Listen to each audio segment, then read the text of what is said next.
Ini bonus yang tanya-tanya dolar di desa gimana apa segala macam. Sekarang setiap ada krisis apapun, kondisi apapun, pasti ada plus minus. Benar nggak?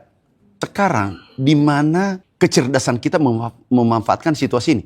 Dan saya harus menguraikan pakai data. Yang dimaksud Bapak Presiden tentu itu ada pengaruhnya. Katakanlah bawang putih ada pengaruhnya ya. Tetapi berapa komoditas kita ekspor? Komoditas pertanian ini diekspor.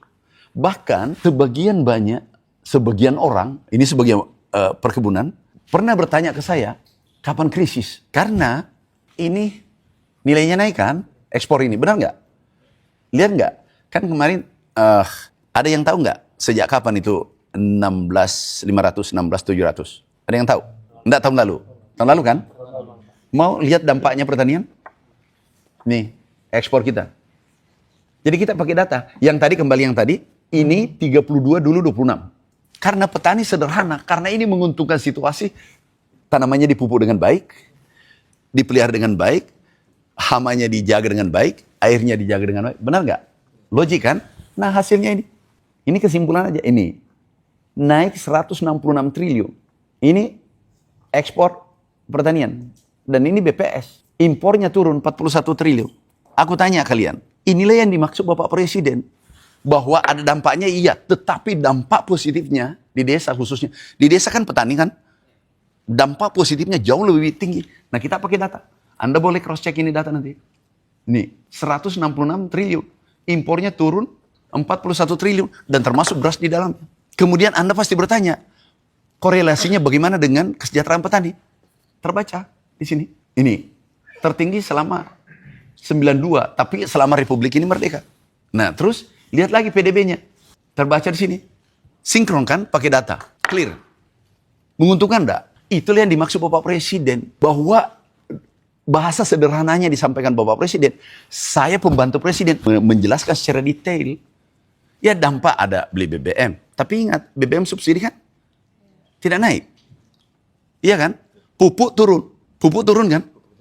BBM negara mana seperti itu? Ada. Coba tunjukkan saya negara kebijakan Bapak Presiden luar biasa. Itu yang dimaksud. Kan seorang Bapak Presiden tidak mungkin detail. Yang detail itu detailkan adalah menterinya. Clear? Nah, oke. Kedelai kan? Kita kan bicara umum nih. Ini kan global nih. Yang impor berapa? Bawang putih. Inilah yang dikatakan pangan. Pangan yang konsensus kita. Jengkol juga pangan. Tapi yang dijaga pemerintah 11. Makanya kita sekarang swasembada beras kan? Clear. Swasembada pangan karena ini datanya sesuai FAO ya. Ada yang mengatakan di situ ada ketahanan pangan. Ketahanan pangan beda. Ketahanan pangan itu berapa kebutuhan ini, apakah dari dalam negeri atau dari luar negeri, impor atau produksi dalam negeri, itu adalah ketahanan pangan yang penting terpenuhi. Paham? Nah, sekarang dalam undang-undang itu meminimalkan impor. Tapi di FAO itu 10% maksimal. Ini 99, tahun 99. Ini belum pernah kita cabut. Nah, kembali yang tadi. Nah, ini perhatikannya supaya clear. Total ini daging masih ada. Tapi ini baru 180. Coba Prof. Desrial. Di jumlah 2,4 juta tambah 600. Ya, 3,1 tambah 100, 3,3. Berapa? 3,3? Pembulatan. 3,3. Coba matematika saya masih bagus kan? Jadi 3,3 dibagi dengan, caranya adalah, pangannya aku clearkan. Swasembada beras sudah, swasembada cabai sudah, jagung untuk pakan sudah, daging ayam sudah ekspor, daging ini sudah ekspor. Nah, telur ayam sudah ekspor, bawang merah sudah ekspor. Nah, ini 3,3 juta dibagi dengan kebutuhan. Benar nggak kalau pangan? Karena ini sesuai Impres nomor 125 tahun 2020. Ini dibagi berapa tadi? 3,3 bagi 68. 68 juta. Paham maksudku? Ini kan pangan semuanya nih. Nah, keseluruhan. Berapa? 4,8%. Kalau 4,8% di bawah 10 enggak? Berarti swasembada pangan, swasembada beras kan? Clear kan? Iya, pasti berpengaruh. Tetapi ini ada subsidi silang.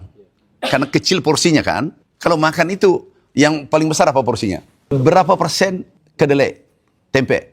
1%, 2%? Anda yang sebut aja, berapa persen? 1%? Itu yang dimaksud Bapak Presiden. Bahwa positifnya kita dorong, apa yang menguntungkan petani kita dorong. Kita dorong sebesar-besarnya. Inilah yang terjadi sekarang, ekspor kita. Ini data BPS, Anda kan boleh cek di BPS. Ingat, ini tidak ada data pertanian. Nih, kembalian tadi, nih. Ini 28%. Ini turun 41. Nah, kesejahteraan petani meningkat. Jadi jangan melihat item per item. Kami sudah beritahu semua pengimpor, tolong jangan semena-mena mengambil keuntungan. Kalau dia melakukan semena-mena, aku bisa melakukan sanksi, yaitu izinnya aku cabut. Udah, selesai kan? Jadi ini kita tahan, kita bagaimana kedelai, itu harganya jangan naik setinggi mungkin, tetapi komoditas ekspor kita naikkan setinggi-tingginya. Itulah yang dimaksud, ini kan makro bicaranya Bapak Presiden. Bahwa dolar itu tidak berpengaruh, maksudnya tidak terlalu berpengaruh, kan kecil sekali. Ini ekspor. Selama impor ini kedelai, untung apa rugi? Puluhan tahun. Nah, udah. Jangan 1 tahun mengambil kesempatan menyusahkan kita. Karena yang keluar kan rekomendasi dari saya. Oke, clear ya? Iya dong, nggak boleh dong semena-mena. Tapi karena banyaknya mafia dan banyak pendukungnya, ini yang bikin susah. Minyak goreng saja naik, padahal kita ekspor luar negeri. Makanya Satgas aku undang khusus. Tindak itu. Jadi kita yang dibully, padahal pelakunya adalah mafia. Ya mafianya harus diberesin. Ada mengatakan, mana buktinya itu? Dikali sendiri. Ini data itu dari BPS. Kalau 4,5% swasembada nggak? Dari ketentuan di bawah 20%. Iya. Cuma memang kalau mafia itu banyak akalnya. Impor basmati 0,00001%. Ah ini impor. Itu untuk orang asing yang datang ke Indonesia. Benar nggak? Turis kita yang datang ke Indonesia, dia cari berasnya sendiri kan? Supaya dia nyaman tinggal di hotel. Tapi yang kita maksud itu swasembada adalah yang medium. Yang kebutuhan 99% kebutuhan harian. Nah itu yang dimaksud tuh. Jadi kalau mau dipelintir apa aja. Terus ada juga semut yang bawa ke perbatasan tuh. Semut bawa 2 biji, 3 biji. Udahlah macam-macam akalnya orang kalau sudah tidak senang. Kalau you tidak cinta, katakan saja tidak cinta, nggak usah banyak alasan. Itu selesai. Jangan kita kufur nikmat. Kita kufur nikmat. Allah sudah kasih BBM tidak naik. Itu luar biasa tuh Bapak Presiden. Begitu pedulinya pada orang kecil. Ya, kita sudah swasembada pangan berkat regulasi yang dikeluarkan Impres. Bapak Presiden sudah 16 dikeluarkan. Jangan you beritakan. Satu impor, kita ekspor 9 komoditas, 20 komoditas. Nah ini yang dibahas yang kecil nih. Ini pakai data kan? Saya tanya, mana lebih banyak 3,2 juta ton atau kita produksi 73 juta ton? Mana lebih banyak?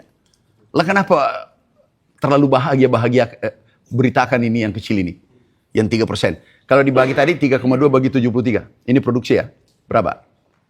2%, 3%. Tadi 4, berapa? Berarti 4,5. Hebat nggak negeri kita? You bangga dong sebagai anak bangsa. Hebat nggak negeri kita? Bangga dong sebagai anak bangsa. Negeriku 96% tidak impor dari kebutuhan dan produksi dalam negeri.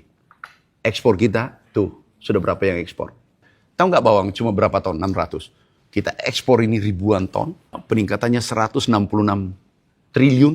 Jadi itulah yang disampaikan Bapak Presiden makronya kemarin. Inilah penjelasannya untuk desa. Karena desa adalah pertanian. Pertanian ini datanya. Clear nggak data ini? Menurut Anda? Clear kan? Kan BPS, bukan saya. Dan saya tidak boleh mengeluarkan data. Seluruh pertanian jangan mengeluarkan data. Kita cuma mengambil dari BPS. Udah? Jangan data pertanian di BPS disalahkan. Tapi data yang lain, data kemiskinan, data lain tidak disalahkan. Jadi kalau yang lain benar, berarti ini juga benar kan?